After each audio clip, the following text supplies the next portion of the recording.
केटा ओए केटा कता गएछ यो केटो एकछिन मोबाइल बिना बाँच्न सक्ने होइन आए भर्खर उठेको बाउ रातभरि वर्ल्ड कप हेर्दा हेर्दा अझै निन्द्रा पुगेको छैन।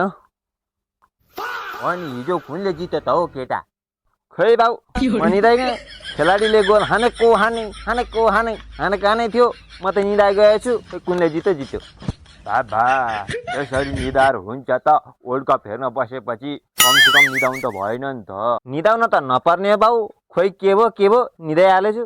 साँच्ची हिजो राति त किन बौलाको कि तँलाई बौला कुकुरले टोकेको थियो कि साइलीकोमा गएर त्वचा लाएर आएको थिइस् कि रातभरि हानु कि हानु भन्दै कराएको गरै थिइस् त के हानु भन्दै गएर यसो हेर्दाखेरि छिटिरहेको थिइस् के हो केटा त्यो त अनि खेलाडीले पो गोल हानो भन्दै कराएको त। तिमी पनि त मेरो मुटुको टुक्रा मेरो मुटु भन्दै कराएको गरे थियो। अनि म त बाउले के नै के भएछ भन्दै गएको फेरि जाँदा सुतिरहेको थियो। के भएको हौ? तेरो बाबुको केटीसँग बोल्ने भर्खर बेला आउँदैछ। रातभरि कुन चाहिँ केटीसँग बोलेर सुत्न दिँदैन। ओइ केटा अब यो बैशाखमा बे गरिदिए तेरो बाबुको। हो त छुट्टिने चाहिँ चुप लागेर सुत्छेस् नि रातभरि त जस्तै हङ्ग्राङ्गे बुढासँग मेरा प्यारा मेरा मुटु भन्दै बोल्छेस् त चाहिँ खुब सुत्छेस् नि अलिक मुख सम्हालेर बोल है। तिमी जस्तो होइन नि, ऊ मेरो माइती गाउँको दाजु हो।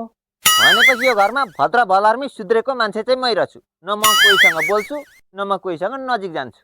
हो छोरा हो त चाहिँ खुब भद्र भलार्मिनी अस्ति हलुडेको छोरीसँग टिकटक बनाइ थिइस् त तिमी बुढाले चाहिँ त्यही जाने हो त्यही टिकटक बनायो भने। तिमी पनि त त्यही हल्लुडेको बुढीसँग गएर कोही कोही बेला टिकटक बनाइरहेको हुन्छौ त के म देख्दिन र? तिमीहरू दुईजना उस्तै उस्तै हो, उही ग्याङको मुला हो। मलाई धेरै नाटक नदेखाओ। फुरुका काजाम से जाओ। Get out get out. किन टेन्सन लिन्छौ जाउँ हल्लुडेकोतिर।